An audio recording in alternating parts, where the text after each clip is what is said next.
Hello, Americans. You know what they say about the forest? That it has secrets, that it listens, that it remembers. Today's story is about a man who wandered into that forest, but never quite left it. He was just an average blue-collar guy, a working man, a father, a husband. He spent his days hauling heavy equipment, driving long-haul routes, and fixing what needed fixing. Nothing about his life was unusual until one evening, a family get-together turned into something else entirely. It was early fall, September to be exact. The trees along the river were starting to show their amber flames, and so he and his brother decided to take in the quiet, go off-roading just like old times. They drove deep into the Washington woods, farther than they should have, up logging roads most locals didn't even know about. And that's when they saw it. No warning, no sound, just there it was. A creature. Not a man, not an animal, something in between. Now, you probably heard stories like this before, from campfires or coast-to-coast broadcasts. But this wasn't hearsay. No, the two brothers locked eyes with it.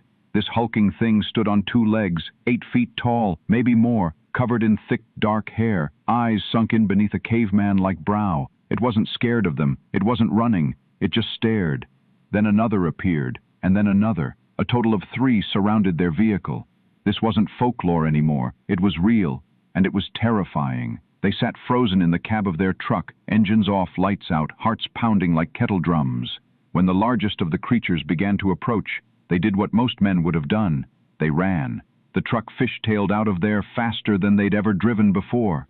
But they didn't leave the experience behind. It stayed. It festered. It broke something inside the man. You see, before that night, he didn't believe in monsters. He didn't believe in Bigfoot. He didn't believe in any of it, but now he had to believe. He told his story. At first, just to friends, then to his boss. But it wasn't long before the story got out, and people laughed. They mocked him. They called him a liar. His job, gone. His friends, few and far between. His sanity, hanging by a thread.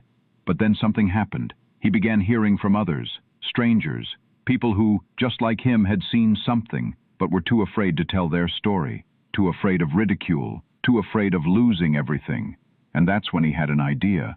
What if he created a space, a platform for people like him? What if he gave them a microphone so they could tell the truth that no one wanted to hear?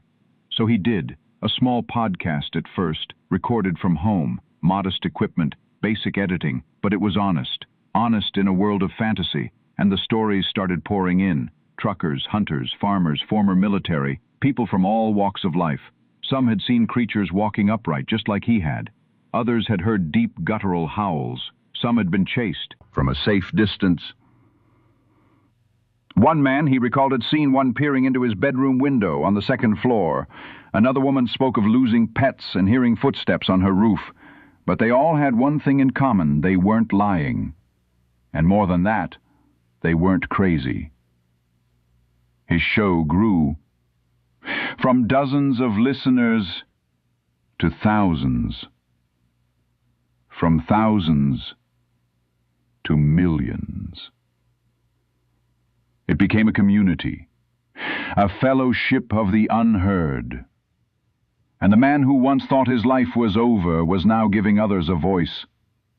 Even some skeptics began to listen, not because they believed in Bigfoot, but because they believed in him.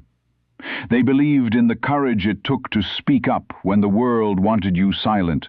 They believed in the possibility that maybe, just maybe, we don't know as much as we think we do. And that forest, that lonely Washington wood where it all began, he never went back, at least not physically. But a piece of his soul is still out there, staring back at him from the tree line. And now you know the beginning of the story. His name is Wes Germer, and the show, Sasquatch Chronicles. He never asked to be the voice of a movement, but sometimes when the world won't believe your story, you build a place where stories can finally be heard. Good day.